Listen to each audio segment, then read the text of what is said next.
Hi, today I'm going to give a quick review of the running shoes I've bought so far in 2021.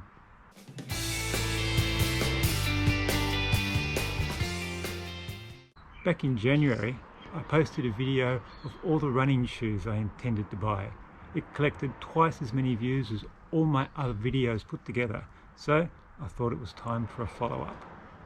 Looking at the comparison of the shoes, we can see they are all relatively high stack. Weight-wise, the Beacon and the Mach 4 are in the lightweight trainer category, while the 1080 and Novablast are on their heavier side, contrary to what the advertising might say. Despite the Novablast being a bit heavier on the scales, it feels noticeably lighter than the 1080. I think this is related to how the weight is distributed. Price-wise, the Beacon is clearly the cheapest shoe in the list, whereas the other three pairs are at the premium price end.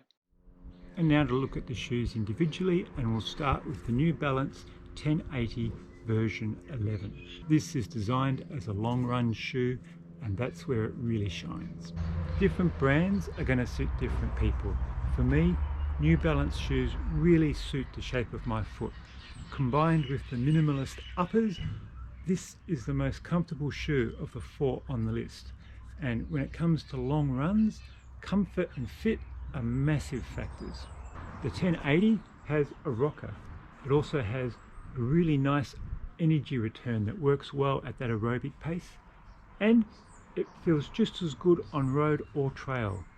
Again, all things that are really good when you're considering a shoe for the long run.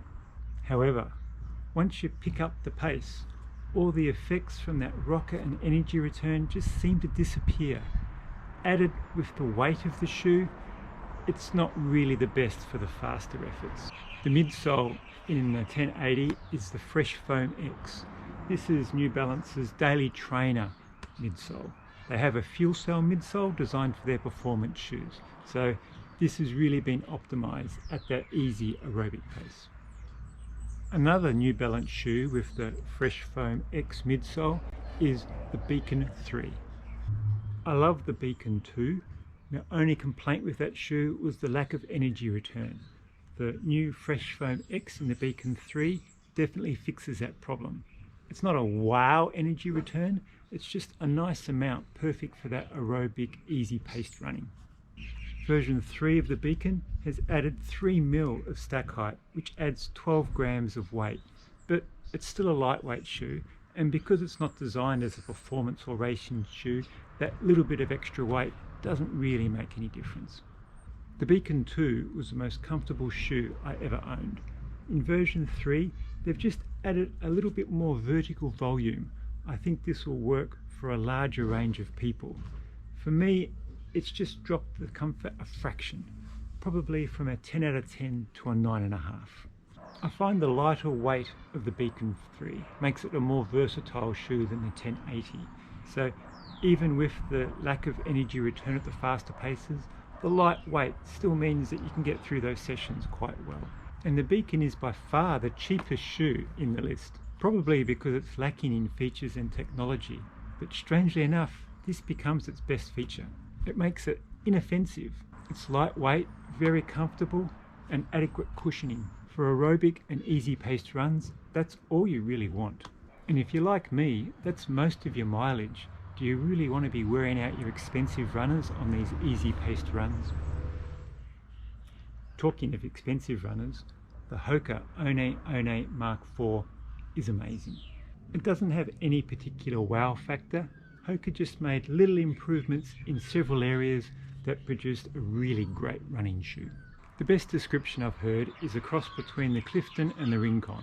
It has a higher stack than both of them, 44 grams lighter than the Clifton 6, and only 13 grams heavier than the Rincon 1. And unlike the 1080 and the Beacon, I can feel the energy return in the Mach 4 at all running speeds. Comfort-wise, the Mach 4 is getting close to the New Balance runners.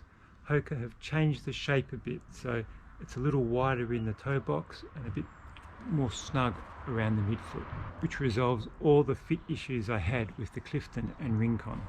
The fit feels very similar to the Speedgoat 4. And like the Speedgoat 4, I do get an occasional issue with my right toe, but I'll discuss that more when I do a separate video on the Mark 4. The lightweight, the cushioning, the great energy return makes this shoe great at all types of runs.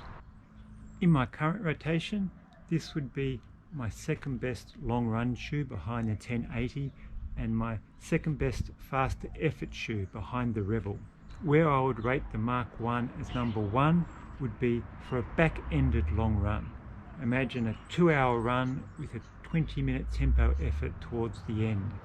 The cushioning would get you through the longness of the run, and the energy return would make that tempo effort that little bit easier. And finally, the Asics Novablast. I'm not typically a fan of Asics. I find they tend to create over-engineered shoes that are usually too heavy. Although I did like the Asics Glide Ride, and there were so many reviews of this shoe where people absolutely loved it, so I thought it was worth giving it a chance. Every good thing I'd heard about the Asics Novablast is true. It feels much lighter than the advertised weight. It has a bouncy midsole, loads of energy return, excellent cushioning and impact absorption, works well at any speed, on any surface. But they're the shoes I gravitate towards the least. And no, that's not because of the colour scheme. I buy a lot of my shoes at discount, and often you don't get a choice of colour, so a lot end up being black. However, in this case, all colours were available, and this is the one I chose, maybe to try and offset so many black shoes in my collection. The Novablast are the only shoes I own where I experience heel slips. As a result of that, I tend to tie the laces a bit tighter. That makes the shoe less comfortable. When it's less comfortable, it's less enjoyable, and it means I don't like it as much as I should. They're great runners. I just find I'm preferring the other ones. The shoes in this list are all quite different and very hard to rate against each other. So to finish off the video, I thought I'll come up with 3 questions which would hopefully help relate my feelings about the shoe. Question 1. If I had to return all but one pair, which would I keep? The answer is the New Balance 1080 version 11. Why? The long run shoe is the one I find most difficult to find, and this is the best long run shoe I have, so if I could only keep one shoe, this would be it. Question 2. If I was traveling for 6 weeks and could only pack one pair, which would I take? The answer is the Beacon 3. The Mark 4 and the Novablast are better for faster runs, and I would rate all the other 3 better for long runs. But the comfort of the Beacon means I just enjoy running in these shoes.